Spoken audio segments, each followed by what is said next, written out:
Good evening, River West, Milwaukee, and possibly the globe. Welcome to Compose Yourself with Julie Brandenburg.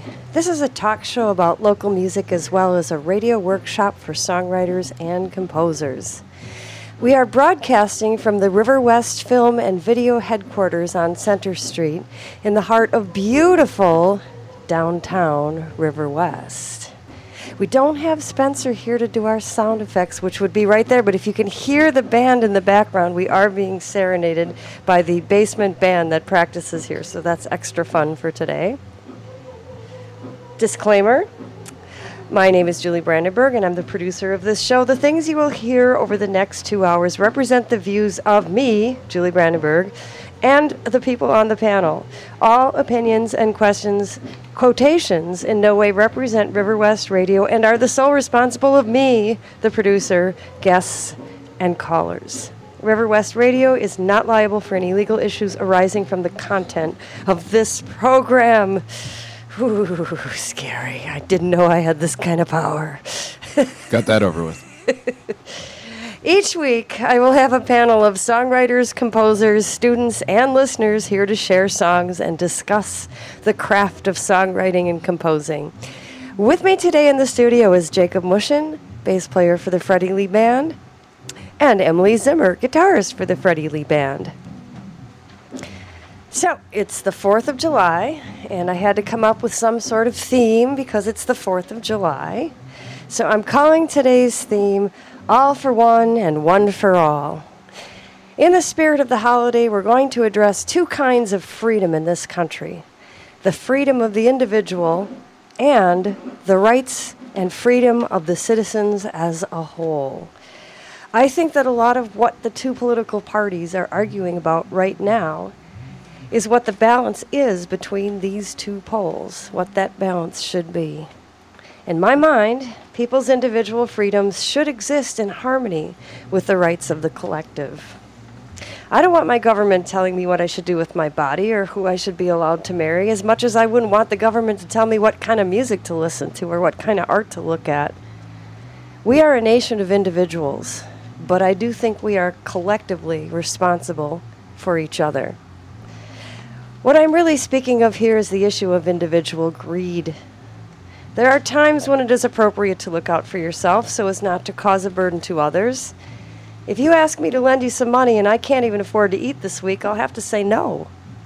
But if you are hungry because something in your plans went wrong and I have more than I need, it is wrong for me, in my opinion, to hoard and be greedy. I also think it is wrong to be selfish on the other end of the spectrum. Being lazy and expecting a handout without trying to take care of one's own self and one's own problems is wrong. However, I really believe that most people, if given the opportunity to have a good education and the means to lift themselves out of poverty, we will want to take a meaningful place in our society rather than live on handouts. Some people have more problems than others getting to that meaningful place. We should make it our goal as a nation to lift everyone up, to give people the means to find success. This requires investing in education, health care for all, and programs for the poor and disadvantaged. These programs cost money, and I, for one, with my lower middle class income, am happy to pitch in a little more, and I would hope that others more fortunate than I are willing to do the same. I want to use the roads and the bike paths, which we enjoyed today, and the parks that I enjoyed today, and the public art, and the police and fire protection, which makes me feel safe and secure. I want all that. So I see paying taxes as a means of investing in those things, investing in our nation, and investing in our freedom, so we can be strong as individuals and as a collective. I feel patriotic about paying taxes because I feel I am contributing to our American way of life. So that's my little 4th of July, getting on the stump, microphone in my face kind of speech about freedom. And I feel really, really happy about the day. It's really hot, but I had a great day, and I hope you guys had a great day. How are you guys doing? Oh, pretty good. Yeah? You know, just chilling, pretty much. Yep, went fishing earlier today. It was pretty fun. Yeah, fishing is a really wonderful activity for a holiday like today. We also went to lunch and went for a little bike ride. So, beautiful 4th of July. So our theme for today is one for all and all for one. And I'm going to apply that to our listening. So what I'm going to do is I'm going to play for you songs recorded by an artist as a soloist. And then I'm going to play an example of that same person playing something in a band setting. So we're going to start with someone we've heard on the show before. And the songwriter is Joanne Riedel. She has a couple things that she's been doing. But we're going to start off by listening to a song of hers that's off of her first solo album, and she's playing all the instruments except for the drums. And the song is called Skin.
Listening to riverwestradio.com. That was Joanne Riedel, her solo CD, Seasons of Wreckage, self-released. And she did have one person on the recording.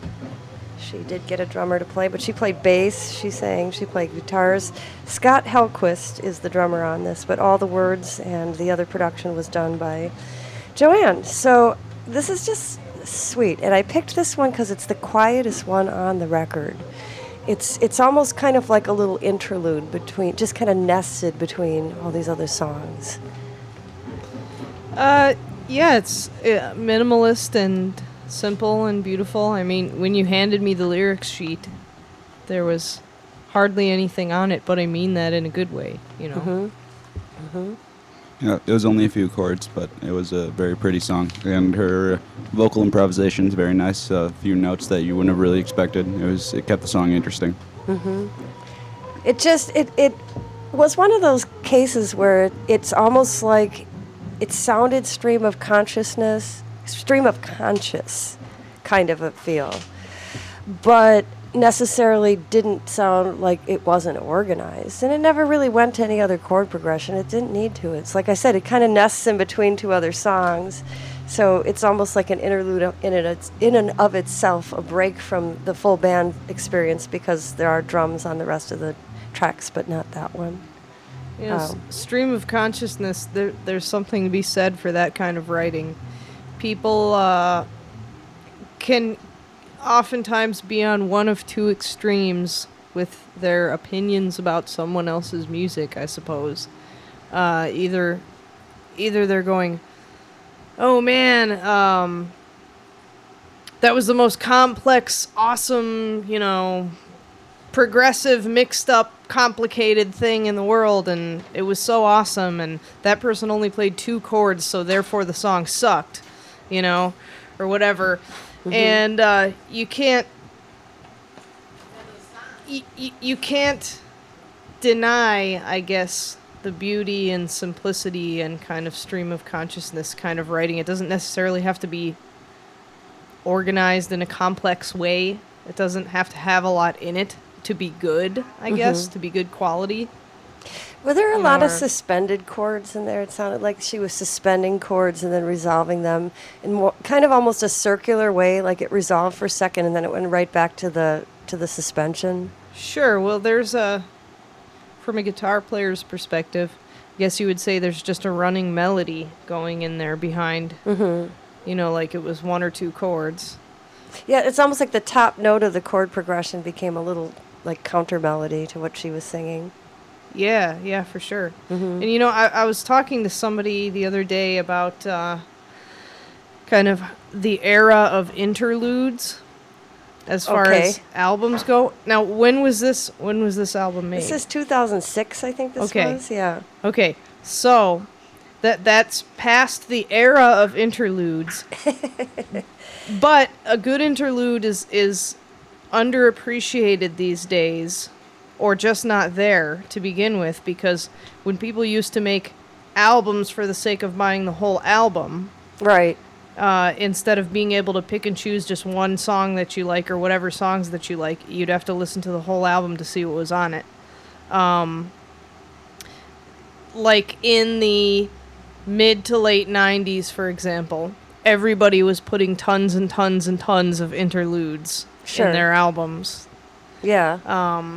And so you'd pick up a CD and look at the back of it and go, there's 16 songs on here?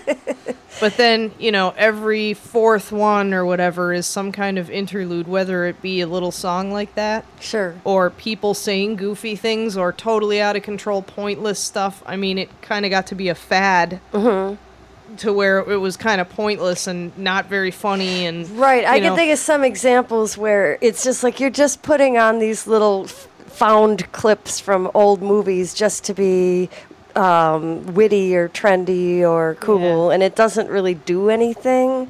I mean, I kind of felt like there were a couple of bands in the 90s that were doing that a lot. Even bands I Right. liked, like Mr. Bungle, I really liked it, but sometimes those long, drawn-out, you know, vintage, and Incubus did a lot of that. I mean, sometimes it really, really worked, and sometimes it was like, okay, we get the idea. These are quirky vintage clips, you know? right. Some of the bands did musical interludes too, though, where it wasn't just Right. clips of voices. In the 70s, there were some really good albums with musical interludes. Some of the early Black Sabbath albums had one instrumental that was just a crazy interlude, and then some Jimi Hendrix and some of the Deep Purple back then was the same. There'd just be one song that came out of nowhere. Nice little interlude. One of my favorite, not really that recent examples is The Power to Believe with King Crimson. Oh, He's definitely. got this little composition at the beginning of it with flutes, and it's just really lovely, and it's very short, and it goes right into the first song, and then later on he brings it back, which gives a larger compositional feel to the whole piece. It brings it back 2 or 3 more times, and it's a little bit different each time.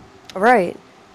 Yeah, you know, I was thinking this particular one kind of harmonically, and the whole concept of the song and the way that it could have possibly been an interlude, but it depends. It just depends what the artist wants to call it, I suppose. Sure. Kind of reminded me of, there's a Smashing Pumpkins album that I can't remember which one it is, that's got a couple of little songs like that. I think it Okay. might have been Melancholy and the Infinite Sadness. I think I can picture that. And that, Yeah. that kind of reminded me of those, how some of those are my favorite songs on the album, you know. And like you want to rewind it. Well, I'm saying rewind because I have it on tape in the car. It's Wow, you're old, Emily. it almost doesn't work anymore, but I still have it, and I still love it, and I don't want to have to buy it again, but I will. Sure, sure. But that's, you know, that's one that I would rewind and listen to again because short and sweet. You know. You know, and these little gems. Again, she's got things on the album that are compositionally very complex, and we're going to listen to an example of one of her pop songs that's just really well, put together in a moment. But I chose this because it almost reminds me of something that could be in a film score, just in the background, and just really setting an atmosphere, setting a feel. And today we went for our bike ride, and that wind when you bike, when it's 97 degrees and you're just coasting and the wind is hitting you, that's such a great feeling. So when I was listening to this today, I thought, I'm connecting with this. I'm going to play this one. And 2008 was the year on this. I was okay. a little bit off. This was recorded in the basement of Delafield, in the basement. But it was mastered by Trevor Sadler at Masterminds Production. He's always I've heard that name before. I think he's mastered a couple albums that I did. I think he has, actually. Yeah. Yeah. I think he mastered the Blackberries album for sure. Yeah, I thought I remember seeing that. Yeah, yeah. He's quite good. So we've played some Blue Sky Hour before, and I'm happy to play some more. We haven't listened to this one. This one is called Canada. Now, I'm trying to tie some 4th of July themes in here, and I heard or saw a joke on Facebook like yesterday or when the Supreme Court decision deemed that the Obamacare or Obamacare or Affordable Care, however you want to look at it, passed, it was constitutional. There was these outrageous groups of Tea Parties who were threatening to move to Canada. Do you see how that's kind of ironic? But okay, I'm not even gonna. People, listeners can't see my face right now, but it's kind of screwed up in one of those South Park, like crow's feet, kind of like screwed up eyes look. Yeah, Canada doesn't really do the austerity thing, and they do the socialized healthcare thing. So it seems doesn't seem like the right place for them to go. People suddenly love Canada, and they really need to do their research. That was like when I made a comment about Scott Walker revoking one's right to go to the gyno, and and somebody asked me, where did you get that idea? And I thought, you need to do your research. Well, yeah, it was like when I saw a Tea Party rally and there was a senior citizen holding up a sign, "Government, keep your hands off my Social Security." I'm like, okay, now let's think about this. Fail. Well, disbanding it would be keeping their hands off of it. Well, one more anecdote. It is the 4th of July, so a couple political blurbs here. Bear with us, and if you don't agree, we hope you still like our music anyways. But my favorite was Sarah Palin sheepishly admitted that her family, when she was a child, now granted she could not control what her parents were going to do, but her parents took her over the border to Canada to get health care when she was a child. So she benefited from their system. No. Yeah. I can't imagine. So instead of us singing the wonderful South Park "Blame Canada," we're going to listen instead to Joanne Riedel's song "Canada," performed by Blue Sky Hour. I can't wait, buddy. I'm not your buddy, guy. I'm not your guy, friend.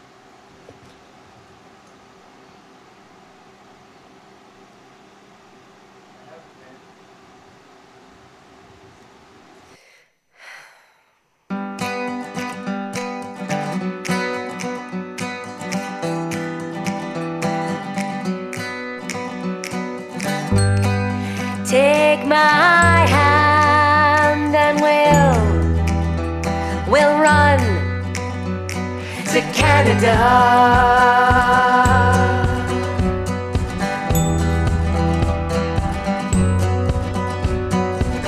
The rain falling down, the drops drip and roll off your face. Your eyes glisten like crystals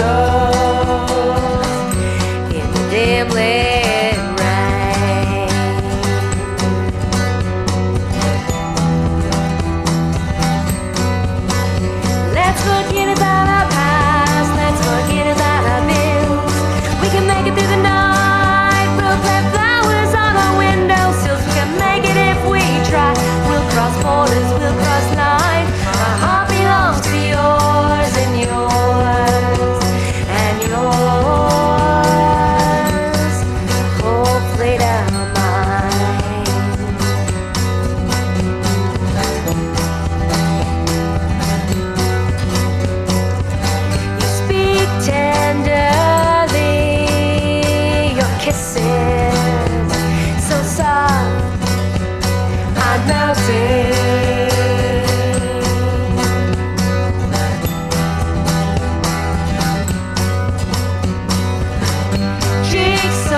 That was Joanne Riedel's song, Canada, recorded by Blue Sky Hour here on riverwestradio.com.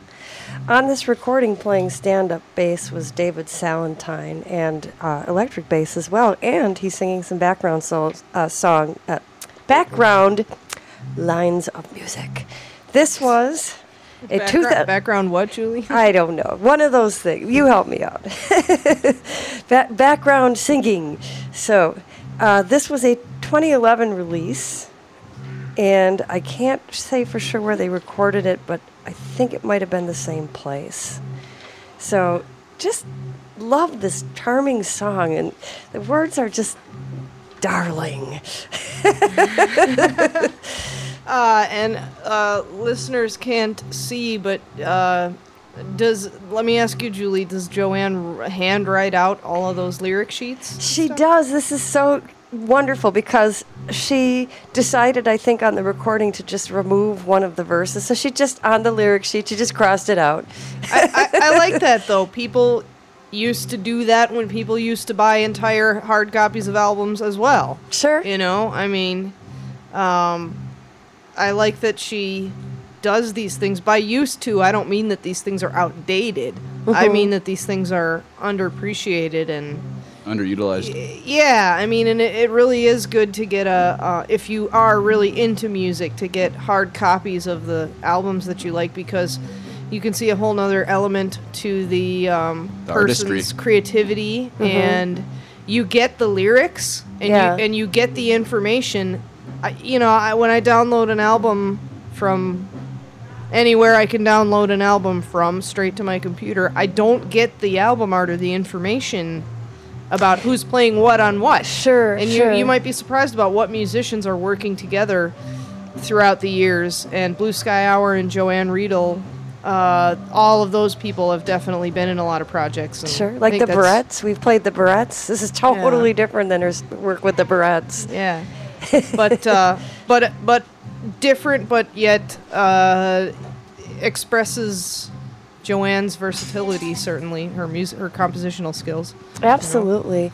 I feel so proud I was thanked on this album because I worked with her a little bit on some vocal, not writing any of the vocal lines, but just on giving her some coaching with the voice. And you're famous now. I guess I am. I feel really, really confident about that. And no, her voice has really developed and blossomed, and really that's her hard work and just some suggestions from me, and she just really went and ran with it, and her live singing is just tremendous, and so is David's. And that song was pretty well written. It was, I think it was the same chord progression the whole time. It was just moving in steps. It was down a step, then down a step, then back up a step, and then back to the first chord again. But it was tastefully done the whole time. The verse and the chorus went over the same chord progression, and the vocal harmonies were really nice.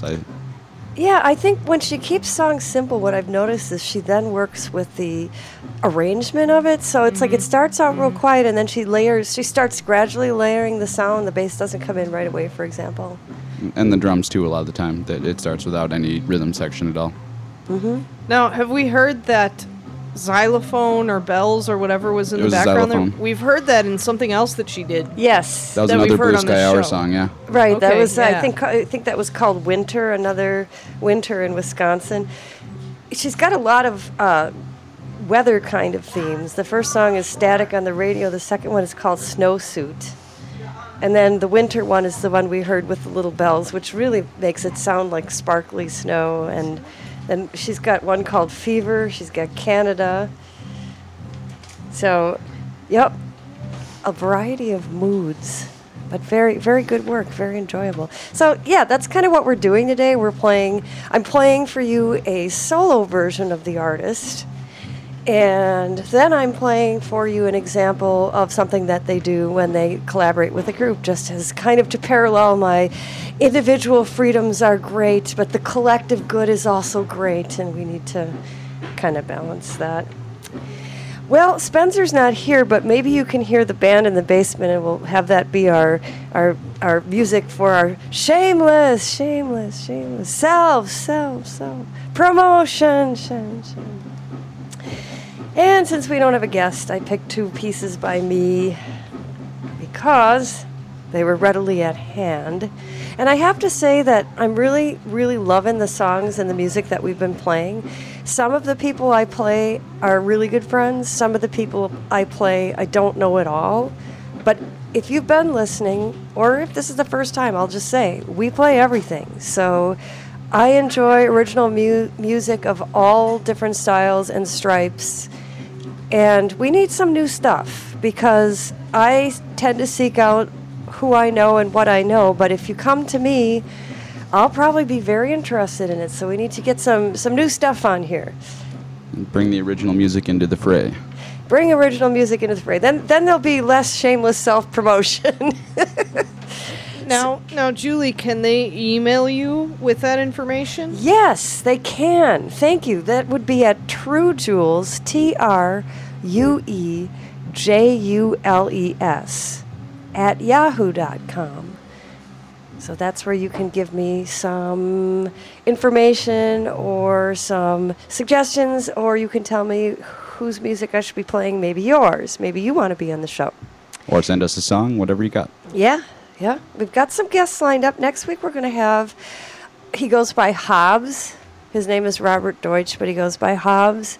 And Kudarsky, Jake Kudarsky. Kudarsky is a great Milwaukee composer who does his own electronic compositions. And Hobbs is a really creative lyricist, poet, and songwriter. And they're going to unveil next week a brand new composition. So that should be exciting for next time.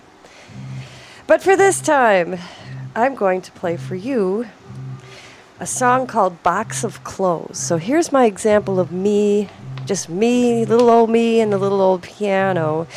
In fact, the piano is slightly out of tune because it was my piano, not the electric one. And I kind of left it because it sort of gave it an authentic kind of feel. The song is about literally a box of clothes that I had stored in my attic. A lot of these clothes were vintage clothes that my mother had given me, or vintage clothes that I'd collected and was storing because it wasn't the right season to wear them. And then when I went up to the attic to go get them, they were gone. And I guess I forgot to mention that I was living in a house with 5 of my male bandmates, and basically there were people coming in and out. It was a kind of a mansion, so I have some suspicions about what might have happened to that box of clothes. They may have been sold for other materials that people might have wanted to purchase. They may have been stolen by one of the girlfriends who was always looking at my clothes. I don't know. Or maybe somebody just went on a junket and decided to throw everything out upstairs. I don't know. But it... Living with bandmates, sometimes you don't get back what you brought in, Right. So, yeah, I've kind of avoided that. Well, actually, now I am again, but this is a little different. But anyway, so I really, this bothered me a lot because I love vintage clothing and collecting clothes, and I'm not necessarily much into objects and things, but I do think of clothing as self-expression, so I was really bummed because some of this stuff was irreplaceable. Girl, we talk about clothes all the time. Of course we do. We match when we go on stage. I promise I won't take your box of clothes. I believe you. Except I totally believe him. Sometimes we like to put you in girly things because it's funny. Yes. Anything for a joke. Yes. So I was contemplating at the time how I was being sort of materialistic, no pun intended, about these clothes, and that there's a lot worse things in the world. And then it got me to thinking about the kinds of what else can be a box of clothes, and a coffin, the body, is technically a box of clothes. And when people are splitting up, what do? They pack up all their clothes in boxes. And when a soldier is laid to rest, before he's taken to his final resting spot, I should say, he's sewn up in a box of clothes. And so I realized how superficial this was. So, on this day of freedom, we should be thinking about those who fight for our country and have sacrificed. So that was something that I began to think about when I was writing this song. So here's Box of Clothes.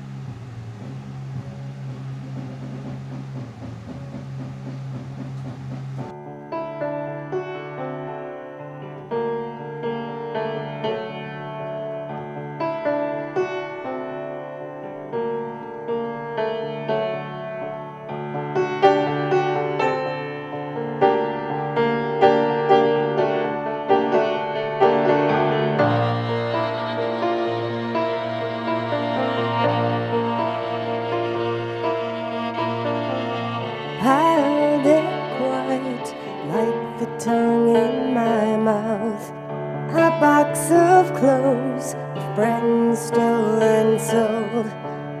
My skirts and shirts poured across other arms and other legs and other breasts all around the throat of a stranger.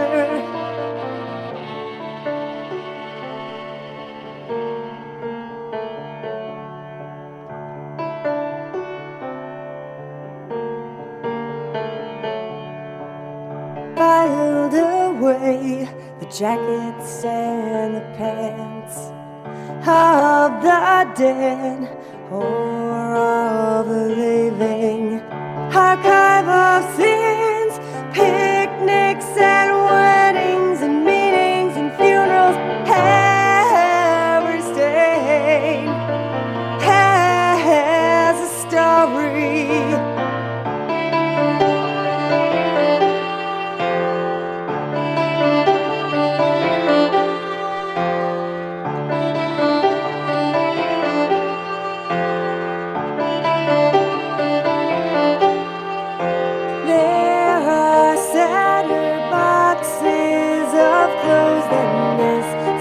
Like soldiers full of holes, our clothes outlive us, clothes outlive us.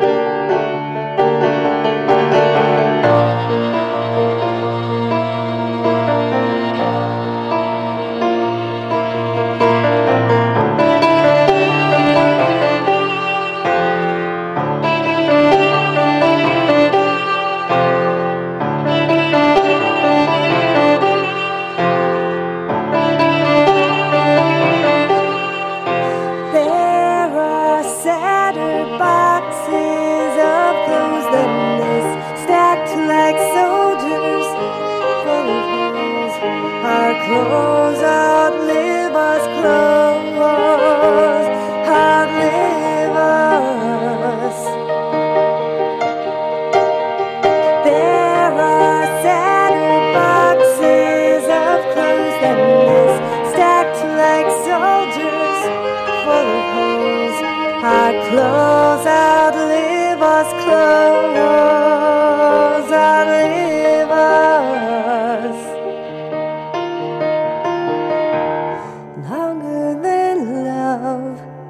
The wedding train, packed and preserved, better than an ancient queen. The dirt around the box around the shirt around the body around the soul, around the soul, around the soul.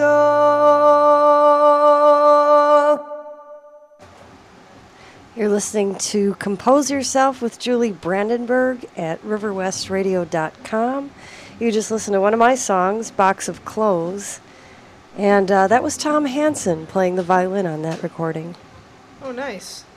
Yeah, I've heard you play that song solo a lot, and you know, I can sort of imagine another instrument in there while you're playing it. Mm-hmm. I mean, you add more texture and everything because you're by yourself, you know. Mm-hmm. But sometimes when you play your songs, just knowing you as a composer and everything, I can sort of envision like what you want around it, what else you want with it, and it's like I knew there was going to be something else in there. One more layer. I think a fretless bass would sound really good in that one part. Ba-ba-da-boom, ba-ba-da-ba-ba-da-da-da-ba. I could just totally picture that. Yeah. I'll have to track Get down on the it. fretless, yeah. Ooh, that would be fun. Yeah. I like the line about the body around a soul. Or the soul with the body around it, or something. The dirt around the box around the clothes around the body around the soul. I really like that a lot. Thanks. That and imagery. I'm kind of glad you brought that up because both of the songs I'm playing have some references to spirituality and spirituality. And I've kind of appropriated these words for my own sensibilities. So for me personally, I don't maybe picture the soul as being something that goes to heaven with my dog that died, when I was a child.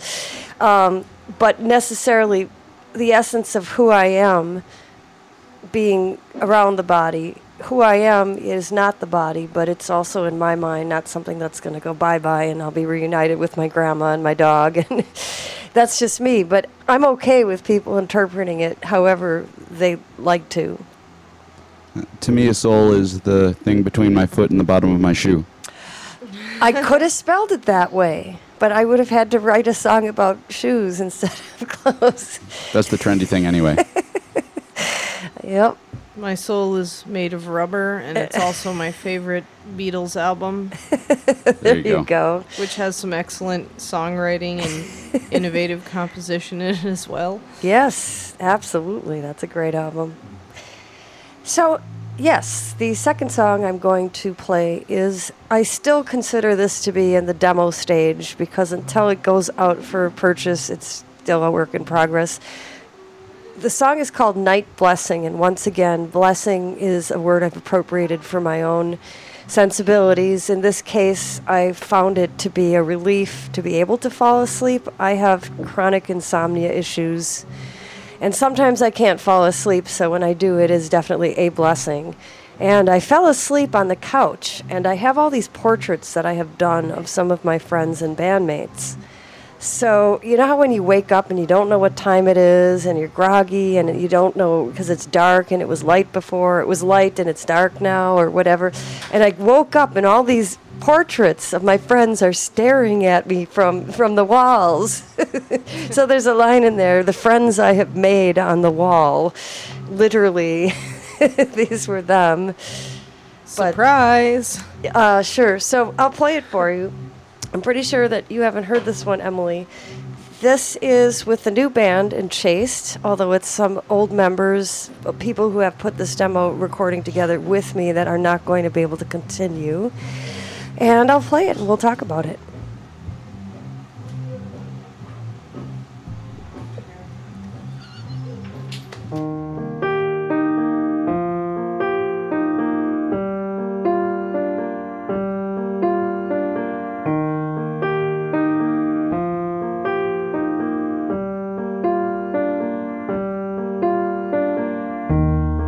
As you watch me sleep,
watch me sleep.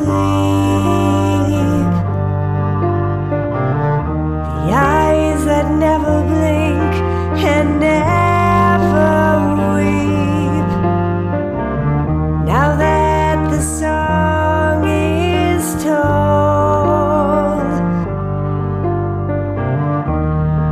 I have something I can hold.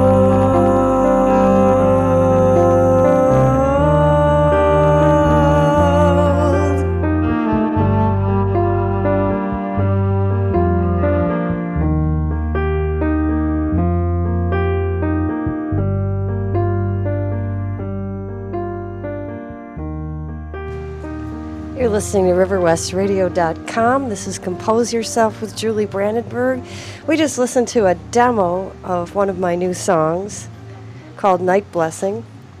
And back to the drawing board, because the second chorus was of my vocals were missing, but that's okay. We do that on the show. Sometimes we play things that aren't quite finished. No disclaimers for yourself. No, it's not a disclaimer. It's an explanation. Okay, it's a disclaimer. So this new band of yours, Enchased, is pretty much going to be epic. That was kind of the plan, but we'll see if that actually happens. I love that guitar melody and the 7/4 stuff, you know. And there's a whole breakdown in like 11/8, and then I mean, there's a lot of different time signature changing, and some kind of interesting chords. I think some like half diminished stuff. It was just it's a little bit dissonant at times. That was like an Opeth song. Had like a bunch of different textures in there. She said, Opeth, I'm melting. Oh my God, oh my God. Dude, Opeth is awesome. Opeth is awesome. I'm humbled by the comparison. Yeah, that's about me trying to sleep and thinking about things, and there's a couple Beatles references in there, and there's just kind of my saga of just trying to... And of course, the whole middle part is just kind of the bad dream that happens. So, you know, sort of the disjointed things that take place when one is finally asleep, but not maybe settled. So, why don't we take a break from listening for a second, and we'll just talk about last week's quiz question. We no longer have to delay by a week or two because we are having our broadcast of this show rebroadcast on Thursdays. I believe at noon is the time slot. And we are having our podcasts of this show posted pretty much within a day or two of the show's airing. So there's no need for us to delay the game. I'm no longer going to be hosting the podcasts on SoundCloud. I think I might just keep the most recent one up there every week. But you can go to riverwestradio.com and podcast any of the episodes from previous weeks and go back and listen to some of the other artists we talked about. And you can also subscribe to this podcast on iTunes. I'm so excited about that because I'm an avid podcast subscriber. It's so easy to do. You just go to the iTunes store and you search for the podcast you're looking for, and then it suddenly magically appears every time it's issued in your iTunes box. It's really pretty cool. You And guys it's a free podcast. Yeah, well, it's free. Yeah. That's pretty cool. Yeah? I like to podcast some stuff too. If you want to hear some of my other music, you can visit my SoundCloud page, which is basically soundcloud.com/TrueJewels. And since I'm promoting myself, I think I should promote my fellow panelists and their endeavors. The FreddieLeeBand.com would be the place that you could hear Jacob's bass playing, and Emily's guitar playing. And I think the band in the basement, I think he's clucking like a chicken. Am I wrong? That's what I hear right now. I'm hearing... I wish we could put the microphone to the floor. I think he's just spazzing. Okay. I think that's what's happening right now. Just wondering. Okay. Because I'm getting these images of Family Guy, you know... The giant chicken suit? Yes, with the giant chicken suit playing guitar in the basement. Sounds like he's barking a little bit too. I'm not saying it sounds... It's just really hard to put it into context because we can't really hear the guitars. All we can hear is the drums and the vocalists. So I'm sure when it's put into context, it makes total sense. They just have Oh, yeah, I'm sure. They have a bunch of pets down there going nuts on the microphones. I see. So here is our quiz question from last week, and it was a very snooty, snobby, classical, 20th century classical composition question. So the question from last week was, who were the three composers known as the New Viennese School? Well, I am pretty worthless at the classical eras, so I'm going to pass on this question. Okay. Now, you got any Am ideas? I supposed to answer? I don't know. I would have no idea. Okay, I'm going to start giving you guys hints, and I bet you're going to get it if I give you some hints. First of all, let's just say who were the first Viennese school. That would have been Mozart and Beethoven and all those folks that congregated in Vienna in the classical period and early Romantic period. So that was the first Viennese school. So the second Viennese school, once again, Vienna was blossoming. Academic music had become the thing. And a gentleman began doing something called 12-tone matrix music. Do you remember who that gentleman was? I gotta confess, I didn't know you were gonna ask me this today, and I already read the answer, so. Oh, poop. Okay, you're not supposed to read ahead. It says listener quiz. I didn't know you were gonna ask Well, that's me. true. Okay. I thought I was supposed to know the answer, like Well, it you was a kind of are. Hey, secret, there's Fred. you know? Our fearless band leader, Freddie Lee, is about to enter the video store. We'll see if he knows the answer to this quiz question. He's not much of a classical buff either. He's not much of a classical buff. I think I'm going to put the listeners in suspense, and we will. How you doing, Fred? He's giving us a thumbs up. We're doing a listener quiz right now. We're trying to see if anyone can name the three composers known as the New Viennese School of Classical Composition. Do you remember the 12-tone composer, the one that did all of the chromatic 12-tone stuff? Yo-Yo Ma? He's possibly played some of his music. All right, it's Schoenberg. It's Schoenberg, Berg, and Webern. And what they did was Schoenberg decided that this whole idea of going from a major chord to a major chord to a major chord and throwing in some minor chords or vice versa or some combination thereof was stale.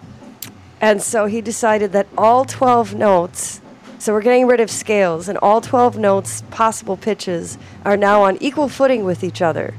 It was right around this time, coincidentally, that people stopped listening to modern composition. I wonder if there's a connection here. So, yes, composition, we're talking about 1912, 1913, 1920, 25, 30. We're talking about music that is challenging to listen to, and while I really appreciate it because I've kind of studied it like one would study like ancient, archaeological, hieroglyphs and be fascinated by it. It is fascinating. It is difficult to listen to, but that was the answer. So I had a really tricky one from last time. So that was tricky. We are going to play Freedom Rider today. You know why? Because it's the 4th of July. That's right. There you go. Fred, why don't we play it now? Fred, tell us what you want to tell us what the story behind Freedom Rider is? All right. Freedom Rider was a tune that I wrote because my uncle used to march with Father Grappi during the 60s. Now, who is Father Grappi? Father James Grappi. He was a Catholic priest at St. Boniface School, I believe. And he did marches for equal rights for blacks and Hispanics and just about everybody. And he led the march over to the South Side. The South Side was basically all Caucasian, and they didn't want any black people over there, but they marched over there anyways. And they really kind of opened things up in this city, and he was very controversial. And the Catholic Church didn't want him to do it, but he did it anyways. Eventually, he decided that he got tired of being a priest for some reason or other. I don't know what the reason was, but he got married. He quit the priesthood and got married. and he was driving a city bus, and I used to run into him all the time on the city bus, and I talked to him a lot, and you know, and my uncle was marching with him during the heyday of that time. So because of my uncle and because of him, I wrote this tune called Freedom Rider, and it's kind of, the music is supposed to depict the marching, and the guitar is kind of crying like, we want our freedom, we want our freedom, and the beat is marching. It's you know, that kind of thing. So I mean, that's basically it. So I mean, I don't really have much more to say than that. So Thanks, on this Independence Day, yeah, thanks for explaining that. On this Independence Day, let's listen to a tune by Freddie Lee called Freedom Rider.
That was the Freddie Lee Band performing Freedom Rider on this wonderful 4th of July on riverwestradio.com. This is Compose Yourself with Julie Brandenburg. And if you liked what you heard, you could hear it live. What's going on Friday?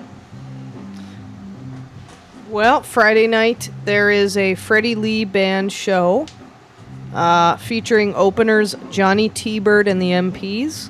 And that's going to start at 9:30 p.m. at the Why Not 3. On Prospect in Kenilworth. All I have to say is it's next to Beans and Barley, and then everybody goes, cool, because when I tell them where it is, they go, where? Right. So, yeah, next to Beans and Barley, the sign says, why not, why not, why not? It's called the Why Not 3. Come upstairs, $5, 21 plus. But there will be much merriment. Johnny T-Bird and the MPs, an excellent band, colleagues of ours, if you will, and the Freddie Lee Band headlining, of course. We are at the Why Not 3 every first Friday of the month. Who do we have lined up for August? We have Tomb of the Unknown Junkie, which is one of the best cover bands around. They're really phenomenal. Yep, they play some bluesy covers and some kind of classic rock covers, and we've seen them do some Zappa tunes and stuff before. And we played a show with them at Club Garibaldi last year. Yep, and our good friend John Lidke is one of the masterminds behind that band and lots of other bands, actually. But I've known him for a surprising amount of years, and you guys have known him for a while now, and he's a very, very talented guitarist and composer and a really nice guy, too. So great. You should come look see forward that. to these shows, yeah. Well, let's do some more quiz questions before we move on. So, I was scouring my brain and then the internet to derive, to compile this list of artists.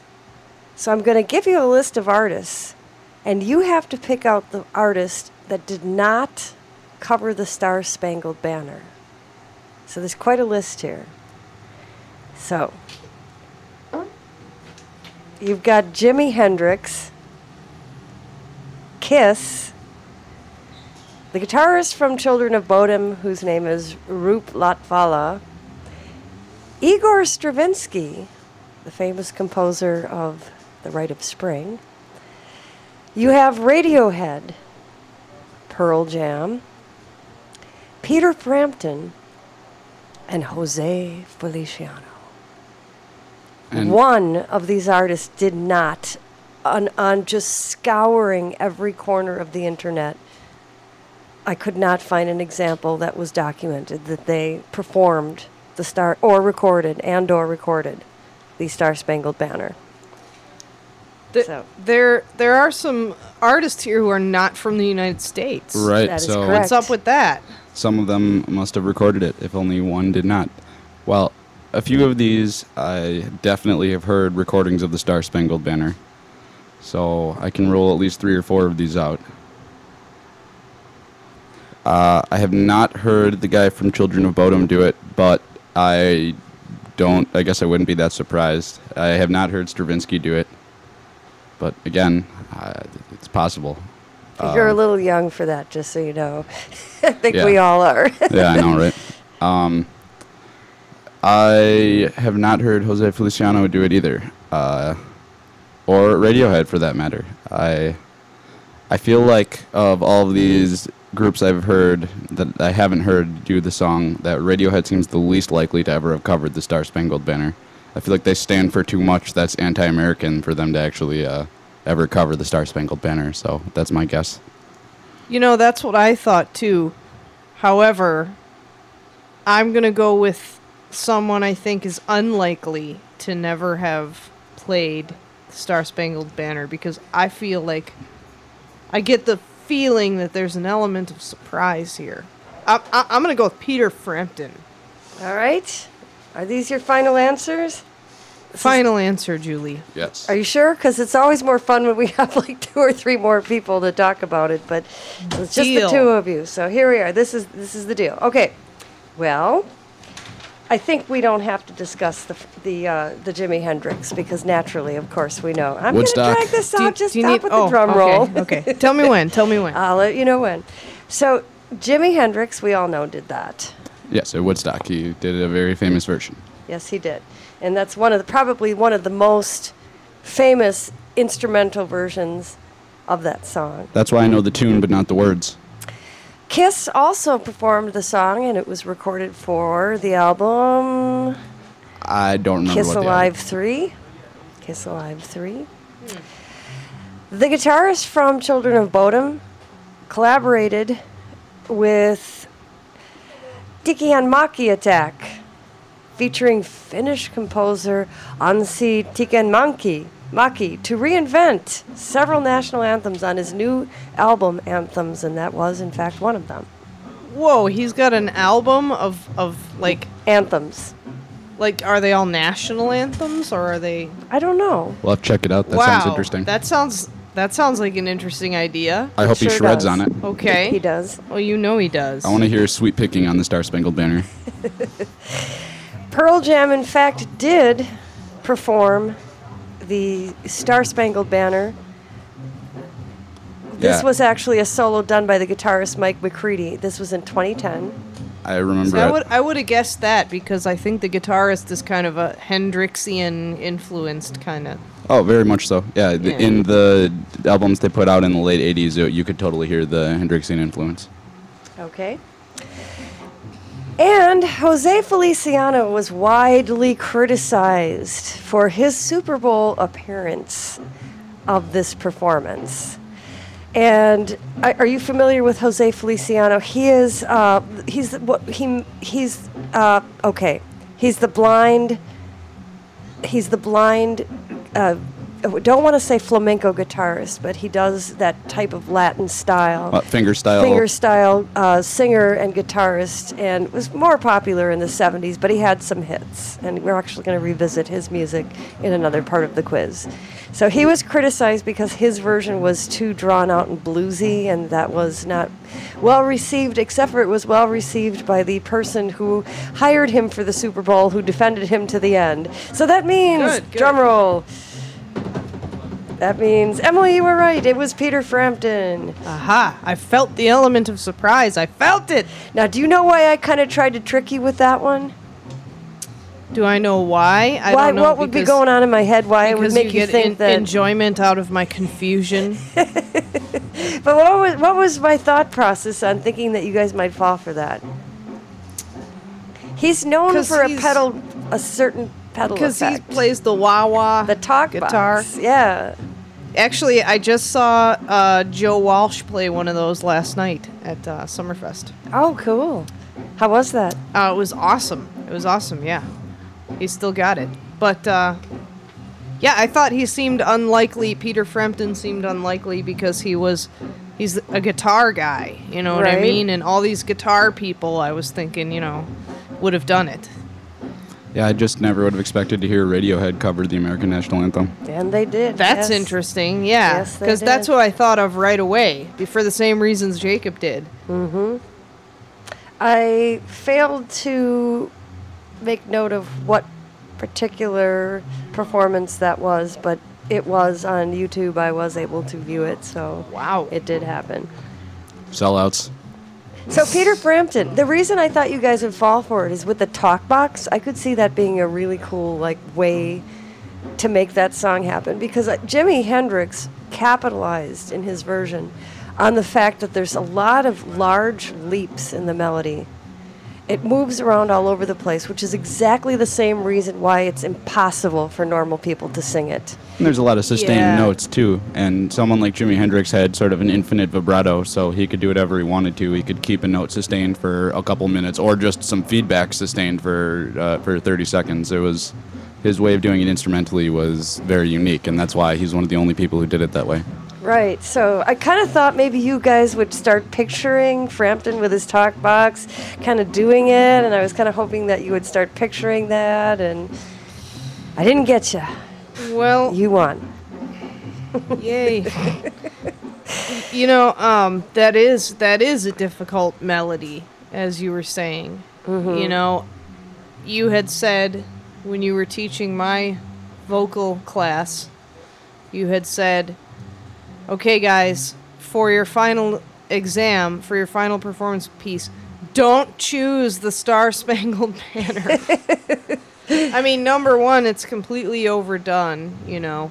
But number two, for a bunch of beginners who are probably not originally vocalists, they think because it's a well-known tune that anyone can do it. Yes.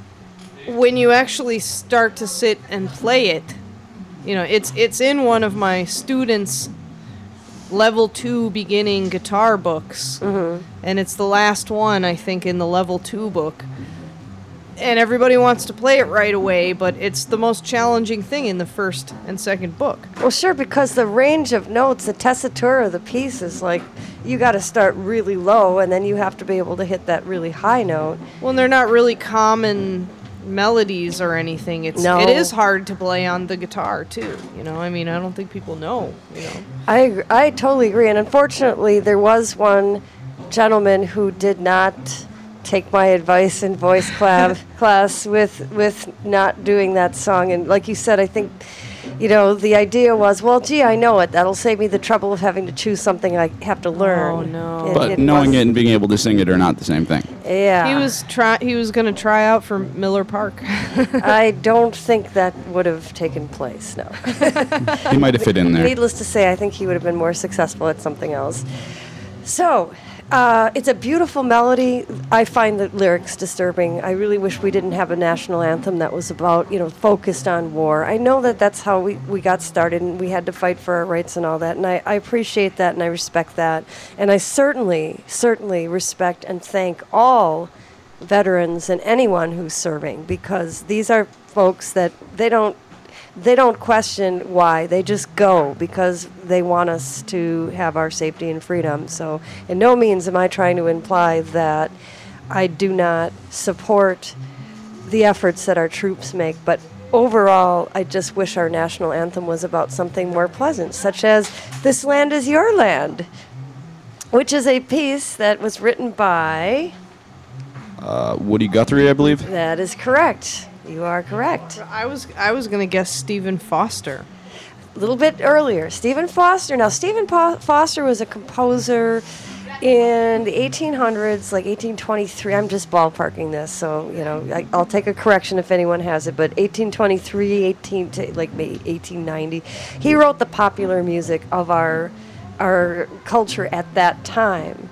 And in fact, his music was basically the jukebox of America, only because there was no recorded music, at least for part of that time. The way that it was transmitted was these troops of minstrels would travel from city to city and put on these vaudevilles and these minstrel shows, and that's how everybody got a chance to hear the same jokes and the same songs. And so stuff like Oh Susanna, stuff like that. Those kind of songs. He was a little bit before. And from what I understand, he was the first American to really try to make it as a songwriter. Pretty much, right. He really did begin the idea of popular music, and because people didn't have record players, for a while, they had pianos and later player pianos, so people would rush off to buy the newest sheet music. So Stephen Foster just wrote a new song. Run out there and buy it. Seriously, that's what the top 40 charts were. And what was the sheet music that was being sold? It was really early American folk music. I mean, it got transposed onto acoustic guitars now. The songs are still played all over the place. Oh, sure. Oh, sure. So you correctly identified who recorded this. I might have made the mistake and said Arlo Guthrie, which that's his son. But Woody Guthrie is the right answer. And what year? You guys want to give me a ballpark on the year you think that took place? I have no idea. Okay. That was going to be my answer. Why you keep taking my answer? I really give me a decade. Don't have any idea. 1940s? There you are. Right Am on. I'm right? Right on. Holy crap. 1944. So you had a good feel I knew for that. that. I knew it. Right. I She was knew just that. pretending. She's just trying to be coy. She knew that. So yeah, Woody Guthrie wrote this in 1944. He kind of borrowed the melody from a Carter Family tune, which at that time, because it was all folk music and it was, passed on oral tradition, mountain music and folk music, people didn't think of it as stealing. They thought of it as borrowing because they were always refashioning these folk tunes. And don't tell anybody, but that's what us musicians still do today. I don't think that it would work that way today. But at any rate, he wanted to get something that was kind of catchy and always loved the idea of the Carter Family music, and he wanted to sort of relate something that was almost folk tune-ish, almost Skyrish, oddish ballad-like. So he wrote the lyrics about, almost in response to traveling around the country and saying, this is ours, this is our land. And I don't know the year, but there was kind of a push for it in the 60s to see if that we couldn't replace the very, very beautiful melody but difficult to sing national anthem with this one's very easy and catchy to sing. And that was not successful. I would have voted for that had I had a voice in that. So We should do a segment on the Carters yeah, sometime. that would be awesome. Some of that music is in the public domain, so we could actually get people to come in and sing some of that music because it is in fact in the public domain, and we would be able to rightfully do that on the show. So here is my quiz question for our listeners, only it's not really a quiz question. It's more like a scavenger hunt. I had a lot of fun trying to research who did and who did not do the national anthem. And I thought Frampton, I thought for sure. I looked for Radiohead, I'm like, no way, they didn't do it. Darn, they did it. Jose Feliciano did it? Really? Kiss? Well, I kind of knew that already. I knew about Kiss. So I was actually going for unexpected examples and then kept running into the fact that, yes, they did it. Yes, they did it. So I'm asking listeners to do a little scavenger hunt and see if you can suggest a person that everyone would think would have at some point performed or recorded the national anthem, and they didn't. So I'm going to try to find something myself for next week that just tops the Peter Frampton. That's interesting. I want to do some research now. Yeah. So I'm excited about playing some new music today. And going along with our theme, I'm going to play music of Sean Gill. He is a guitarist, songwriter, singer, and I'd like to play a song that he recorded a number of years ago. It's called The A Song. So this is his solo work, and true to our theme today, which is individuals' freedom and also freedom of the collective. Here is his individual work. It's called it's not called Take the A Train. It's called The A Song.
You're listening to riverwestradio.com.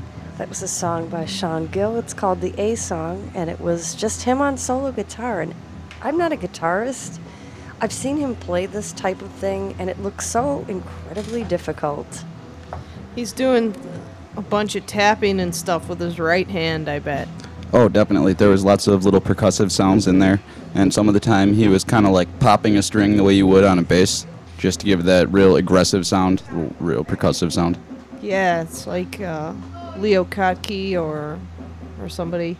Yeah, did some muting strings and some harmonics. That was really pretty interesting. Keeping the same little ostinato going, but then also changing the melody on the top of it. Yeah, I heard that bass, the bass notes of the guitar playing a continuous ostinato, and then this melody over the top and the percussion. I was just sort of floored by it. Yeah, Sorry, go ahead. it's listening to that kind of music is really interesting too, because even though it does hold the time signature, technically the whole thing stayed in 4/4 for the whole song. You really can't tell. It's if you tried to count it out, like to put a drum beat to it, you just wouldn't be able to do it. Sure. He changed chords so seamlessly and almost sporadically. It was it gave it a real kind of spontaneous excitement listening to the song. You didn't really know where it was going to go ever. Mm-hmm. Like it always felt like it was resolving, but it also felt like it was kind of getting more dissonant. Yeah, it just has this feel too, where it's kind of like this traveling song. Yeah, like, just move floating it along. Sure, it's kind of like some Michael Hedges stuff or Khaki King or somebody. I don't know how familiar you guys are with like fingerstyle guitar artists, but that's kind of I can see Sean putting two hands on the fretboard. Yeah, You know what I yeah, mean? definitely. And sort of almost playing it like a piano, you know what I mean? I've seen him do that, yeah. And I've seen that before kind of in the fingerstyle world. Little fact about Milwaukee. UW Milwaukee was, at least when I went there, which was a few years ago, and I think still is, the only university, the only four-year university in the country, and I think possibly the world, that has fingerstyle guitar, American fingerstyle guitar, as a major instrument in their music program. Wow. And one of the guitar players who was my classmate a while back, who I ran into recently, just won the Canadian Fingerstyle Guitar Championship or something. Oh, what's his name? His name is Kevin. Good old Kevin. We like Kevin. Wow, and he won. That's so awesome. Yes, Kevin something. You don't know how many people I know who have the last name of something. Maybe they're related. I totally know his name, and I'd be totally embarrassed, to confront him without knowing his last name. His But name Kevin is- Horrigan. Kevin Horrigan. Oh, there we There you go. Yeah, It's I one of know those him. things where you get put on the spot, and then you kind of look Yeah, wild-eyed at and me, then like, I- oh my god. Yeah, I'm like, of course I know this person. Yeah. Well, I'm extremely excited because I am about to play something for you that is 2 days old, at least in release. It's been released 2 days ago. So we just listened to a solo piece by Sean Gill, and now I'm going to play a piece that he just released with his band project, which really at this point comprises him and Brad Klotz. At one point they had Chad Novell on bass when they were all living in Milwaukee, which is not the case now. So it's very interesting how they work. They're working by building songs together, by sending each other recordings to each other's studios, basically. And here, I've got a drum part here. Okay, I'll put this guitar part down. And they're building songs and creating and writing songs together like this. It's a really neat process. That's interesting. I did that with someone once. I did that with Laura Lorenz. Right. Because she was in France. Well, we made a small EP together here in the States with Shane Hochstetler over at Howell Street Recordings. Mm-hmm. But then a year later, we made an album, and we thought she may have been able to come to the States to do it, but she couldn't, and so we did it I did mine with Shane at Howell Street, and she did hers in France. Wow. That's cool. With the miracle of technology. Well, that's how I think Far Corner does their work because their bass player lives in Paris now. Really? So I think that What a coincidence. I'm not sure about it, but I'm pretty sure if they're continuing to work, which I would guess that they are, that's what they're doing. So Yeah. It's cool to hear music that's made in layers like that, where one person starts with something and it just gets made over time. Some of my favorite recorded music of certain artists was finished like after their death, when other people added other parts to it. yeah. Welcome to Jamrock got finished by Bob Marley's son, and it was just that type of thing is just kind of cool to hear when you hear multiple people sort of compiling stuff at different times, different places. Sure. Plus, it was a marketing strategy saying that you made your album on 2 different continents. Yeah. So, Well, in this case, it was 2 different states, Colorado and Wisconsin. So I am going to play the song Evolve by Strangeland.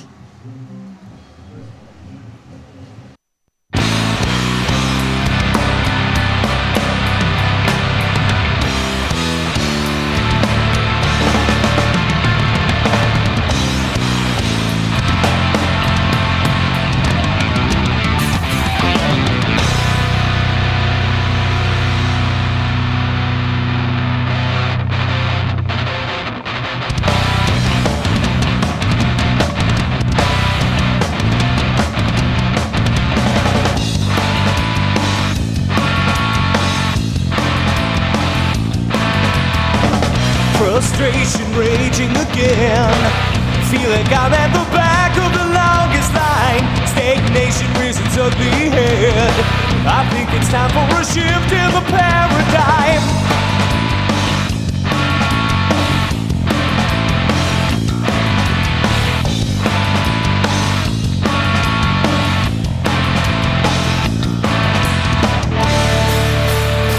Eerie, waiting for something new. We forge on with our point of view, breaking boundaries by sheer resolve, and hope the industry might evolve. Eerie, waiting for something new. We forge on with our point of view, breaking boundaries by sheer resolve, and hope the industry might evolve.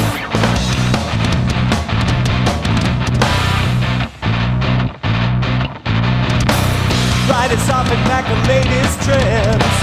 This insipid scene can't keep us at bay. Watches all the facts choke in the end.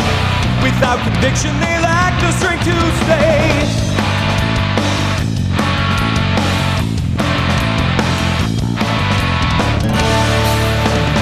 Weary, waiting for something new. We forge on with our point of view, breaking boundaries by sheer resolve, and hope the industry might evolve. Weary, waiting for something new. We forge on with our point of view, breaking boundaries by sheer resolve, and hope the industry might evolve.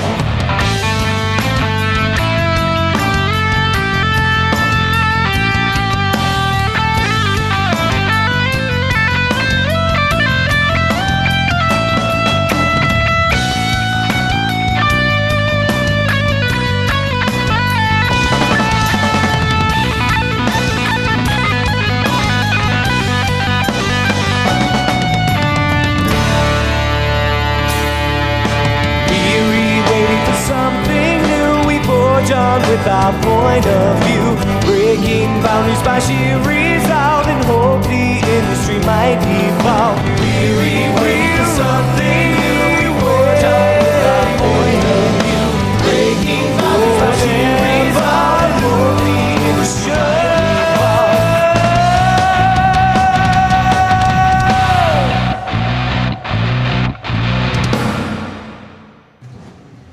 Evolve by Strangeland here on riverwestradio.com. This is Compose Yourself with Julie Brandenburg, and that is a brand new song, 2 days old. What do you guys think?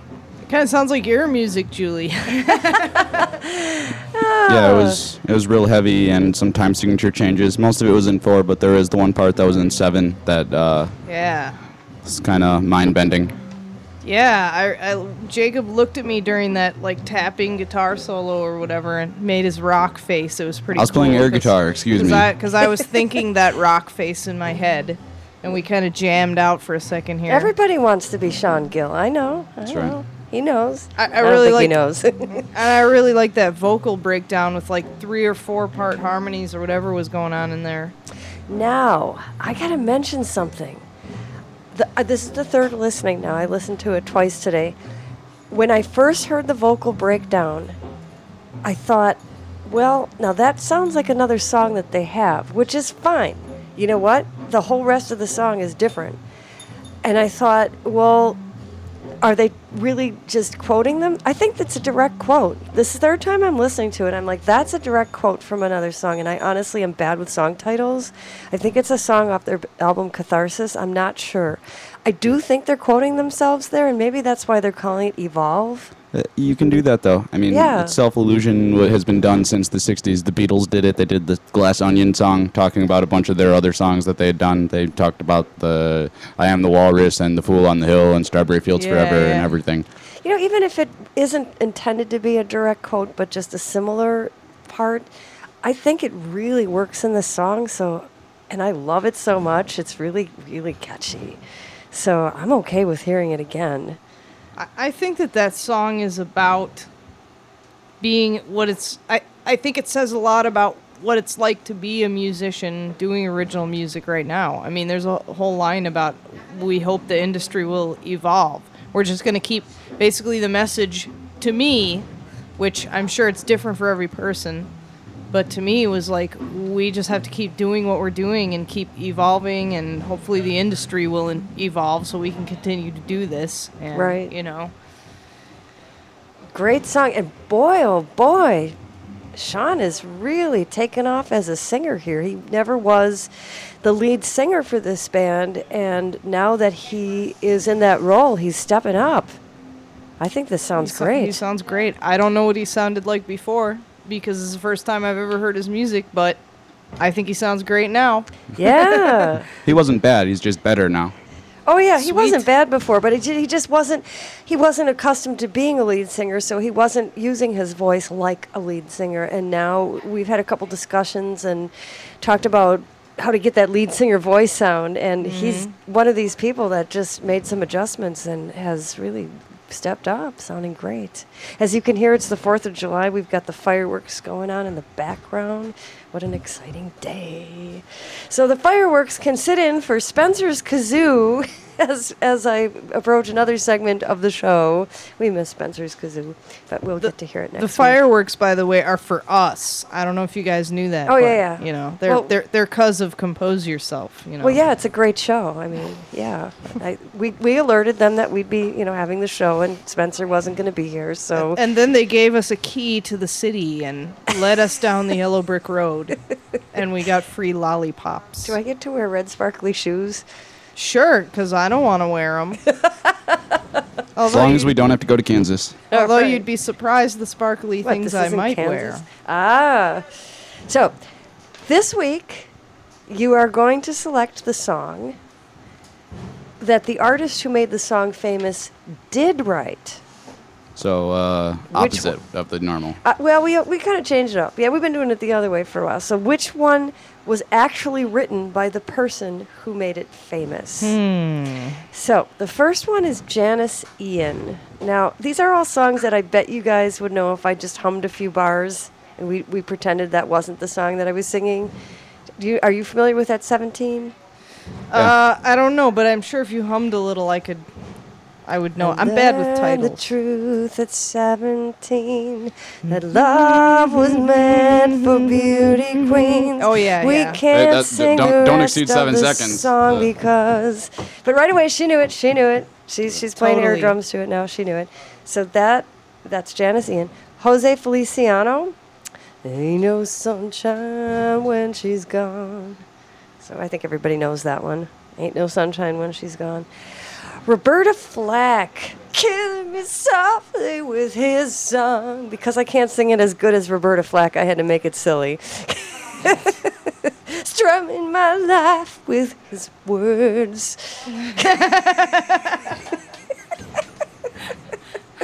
That was awesome, Julie. Or the Staples, bump, bump, don't do bump. Together now. I'll take you there. We even had harmony on a first try. Ooh, I'll take you there. All right. So, which one of these songs was actually written by the artist that made them famous? Well, I don't actually know who wrote any of these songs. I'm trying to think You've of... heard all of these songs. I have then. heard all of these songs, but not all by these artists, so I'm going to have to go based on that, I guess. I'm going to say I think that Roberta Flack did actually write Killing Me Softly, because I remember hearing that covered, but always by people much later than Roberta Flack, by people who would have been not even born, maybe, when she would have recorded it. Alrighty. All right, that's your answer? Okay. That is not my answer. However, I have a funny story about that, just real quick. When I was a teenager, my cousin would like to go out to this place where they had karaoke, and it was a restaurant, so I could get in and everything. It wasn't like a late night thing. And she would sing a couple songs, and there'd be other people there doing karaoke, and people would come across Killing Me Softly, and they would think, because it was that era, that it was the Fugees' version of Killing Me Softly. Okay. With Lauryn Hill, you know. Sure. That was all the rage a couple years prior. Sure. And so then they would go up there, and the music would start, and they would stand up there looking startled and confused and try to sing it with a hip-hop rhythm, and it was entertaining for me, but, you know. Right. So I don't think that's. I think somebody else wrote that. I am pretty confident that "Ain't No Sunshine When She's Gone" was written by Jose Feliciano. I think I remember hearing that somewhere. I don't know anything about the Staples, other than that they did that song. I'll Take You There. Okay. And Janice Ian. Oh man, this is a tough quiz because that sounds like something that would have been an original to her also. But I'm going to go with Ain't No Sunshine When She's Gone, Jose Feliciano. Okay. Well, let's go backwards. I'll Take You There was not written by the Staples. No. It was produced and written by Al Bell, who was the owner, co-owner, and big-time producer behind the Memphis, Tennessee-based Stax Records. Ah. Lots of great music came out of Stax Records. Stacks of cash. And Mavis Staples went on to have her own career and did some beautiful songs. So they did not write that. And Killing Me Softly with his song. Well, let's do Ain't No Sunshine When She's Gone first. I really thought that was the answer. I thought Jose Feliciano wrote that. I totally thought really? that. I totally thought that. No, it was Bill Withers, who's written quite a few other great songs that we like in the Wow. real book. Yeah. Now, I think Yeah. it's listed in some songbook or another as Jose Feliciano is listed as the author. He and that's why really- I thought. I believe you. I believe you because a lot of times some of these songbooks are a little bit misleading. They don't really, they do that, you know. Sure. They tell you who Sure. arranged it as opposed to who actually composed it. Or who Right. made it a hit, they'll tell you. Right, sometimes. right. I thought that too because even when I was a kid, I remember he was a little more prolific back then, and definitely I really was convinced that was his song. Huh. As I was also convinced, so I can't blame you. I was also pretty convinced that Roberta Flack wrote "Killing Me Softly." I was pretty convinced of that. And I found out that's not the case. It was written by Charles Fox with lyrics by Norman Gimbel.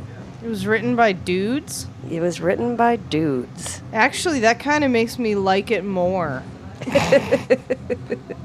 But I have to tell you, I think us thinking Roberta Flack wrote it is kind of appropriate because she, apparently from what I'd read, she'd really, really put her own spin on it big time. So here's what happened. It was recorded by two other artists who were lesser known and did not make it a hit. Laurie Lieberman was the original. And somebody played this song for Roberta, and she was on a flight from Los Angeles to New York City, and she absolutely adored it. In fact, Helen Reddy, who was a really famous singer at the time, went, "Nah," and she didn't want it, okay? So Roberta Flack heard it. Now check this out. She immediately took out some scratch paper and made musical staves on the scratch paper and played the song 8 to 10 times, jotting down the melody and how she wanted to change the melody. So honestly, a lot of times we say some of these singers put their own spin on it, so they sort of get songwriting credit. In this case, she really apparently really changed it up and made it what it ended up being. So Roberta Flack actually did not write it, but boy, can I not blame you for thinking that she did. So the answer was, your other instinct was correct. Janice Ian, honestly, that's the only song. When I looked at the list of songs she had then later made hits, I didn't recognize any of them.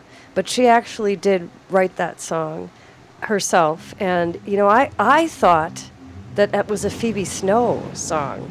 I actually thought that was a Phoebe Snow song. So I was even, we've got the, they're doing the final, what do you call that, the grand finale of the fireworks for us here. So happy 4th of July, everybody. I'm going to play one more song for you today. It's a freedom-themed song by the late Janine Martin in a punk band that she had in the 90s called Miss Trixie. My brother's the drummer, and Mike Kendall is the guitar player. And I'm playing it because it's every time I hear this song, it's like the ultimate I'm free song. Only she wrote the song, and the song is called Tomorrow Starts Today. So have a great 4th of July today, and we'll see you next week on Compose Yourself.